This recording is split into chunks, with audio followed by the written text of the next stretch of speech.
Shalom Bapak Ibu Saudara yang dikasihi Tuhan. Seri pengajaran hari ini berjudul Sikap Dewasa Menghadapi Penderitaan. Memang harus diakui bahwa kehidupan saat ini semakin sulit. Tidak sedikit kita lihat banyak yang telah kehilangan pekerjaan, ada yang kehabisan modal, ada yang harus dikeluarkan dari pekerjaan. Ada juga yang omsetnya merosot drastis. Belum lagi yang terpapar corona. Dan itu semua tentunya menjadikan banyak orang mengalami penderitaan, termasuk di dalamnya orang percaya. Pertanyaannya, bagaimana sikap yang dewasa untuk menghadapi penderitaan itu? Kita akan baca terlebih dahulu apa yang tertulis dalam 1 Tesalonika 5 ayat 16 sampai 18. Demikian. Bersukacitalah senantiasa, tetaplah berdoa, mengucap syukurlah dalam segala hal, sebab itulah yang dikehendaki Allah di dalam Kristus Yesus bagi kamu.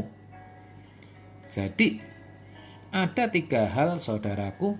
Yang pertama, bersukacita. Ayat 16. Orang yang dewasa rohani harus tetap bersukacita. Bersukacita artinya tidak bersungut-sungut, tetap ceria. Pertanyaannya, apa bisa?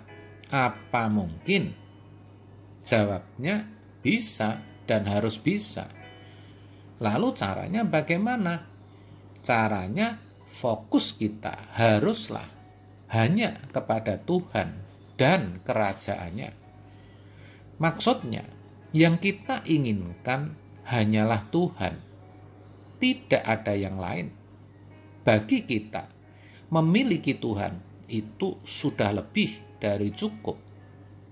Dengan pemahaman yang demikian, apapun yang kita alami, meskipun itu penderitaan, bahkan penderitaan yang berat, tidak akan mempengaruhi sukacita kita. Bahkan kalaupun masalah itu tidak selesai, tidak menjadi masalah, karena kita sudah memiliki Tuhan, sehingga kita tetap bisa bersukacita, saudara. Yang kedua, tetaplah berdoa. Ayat 17. Orang yang dewasa rohani akan tetap berdoa, baik ada atau tidak ada masalah, baik dalam keadaan nyaman atau sedang dalam penderitaan. Kenapa? Karena bagi orang yang dewasa rohani, doa adalah sarana untuk bertemu dan mengalami Tuhan. Sedangkan perjumpaan dengan Tuhan secara pribadi adalah nafas hidupnya. Artinya, sepanjang masih bisa bernafas, maka hal terindah dan yang paling membahagiakan adalah ketika bisa ada di hadapan hadiratnya, bisa duduk di dekat kakinya. Hal itu tidak bisa digantikan oleh apapun juga. Daniel tetap berdoa seperti yang biasa dilakukannya, meskipun dia tahu akibat yang harus ditanggungnya ketika ia menolak untuk menyembah raja.